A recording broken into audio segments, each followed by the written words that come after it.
Hello बच्चों, देखते हैं क्वेश्चन के अंदर क्या गिवन है। An air field balloon is at a depth of 1 kilometre below the water level of in an ocean. The normal stress of the balloon in pascal is. हमें क्या बताना है? नॉर्मल स्ट्रेस बताना है।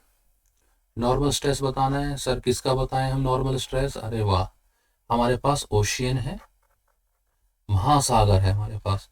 ठीक है, समुंदर नहीं है, महासागर है। और इसके कहाँ पर ऐसे करके हमारा कोई बलून होगा। ठीक है, और ये कितनी डेप्थ पर है? ये सरफेस से हमारा रफली 1 किलोमीटर की डेप्थ पर है।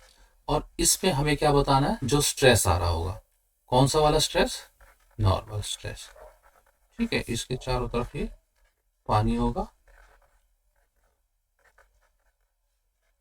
शेप थोड़ा सा ऐसे ही बन गया है बलून का। ठीक है, अब हम क्या करेंगे, इस पर हम स्ट्रेस निकालते हैं। और इसमें क्या क्या दिया गया?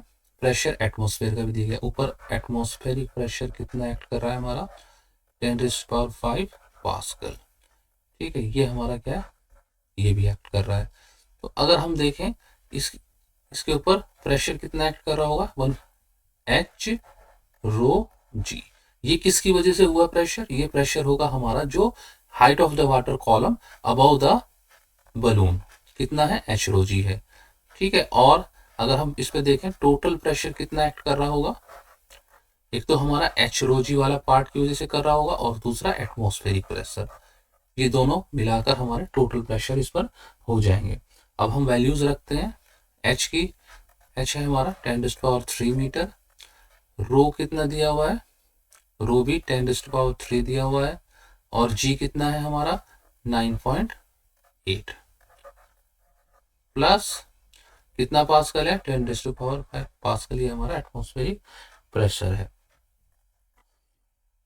ठीक है, इसको हम कैलकुलेट करते हैं तो लगभग हमारा कितना आ जाएगा? 9 इंटू 9, ये आ जाएगा आपका 9.9 इंटू 10⁶ पास्कल आ जाएगा।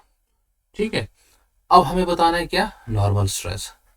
अगर हम देखें बच्चों, अगर मैं डायग्राम बनाता हूँ, मान लो हमारा बलून है, तो प्रेशर क्या एक्ट करता है इसमें? नॉर्मली जो फोर्स पर यूनिट एरिया होता है, नॉर्मली फोर्स पर यूनिट एरिया ही हमारा प्रेशर होता है। प्रेशर की अगर हम डेफिनेशन करें, नॉर्मल फोर्स पर यूनिट एरिया। ठीक है, अगर हम स्ट्रेस की डेफिनेशन देखें, अगर हम नॉर्मल स्ट्रेस की बात कर रहे हैं तो normal force, normal restoring force और पर यूनिट एरिया। ठीक है, नॉर्मल फोर्स कितना हो रहा है हमारा? इतना हो रहा है।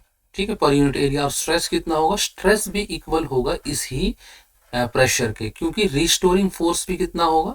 रिस्टोरिंग फोर्स कहां से डेवलप होगा? अंदर की साइड से, अंदर की साइड से होगा। और वो in equilibrium which is equal to the pressure from outside the balloon. तो हमारा जो नॉर्मल स्ट्रेस हो जाएगा, नॉर्मल स्ट्रेस की वैल्यू भी हमारी यही हो जाएगी। ठीक है बच्चों, और वो कितनी है हमारी? अब ऑप्शन चेक करते हैं। ए ऑप्शन दिया हुआ 10⁶, अरे ये नहीं है, 9.9 तो गायब कर दिया इसने। ठीक है, यहाँ पर 10⁻7 दिया हुआ है, ये भी नहीं है। यहाँ पर 10⁻5 है, ये भी नहीं है। डी ऑप्शन एग्जैक्टली मैच कर रहा है, तो यही हमारा आंसर होगा।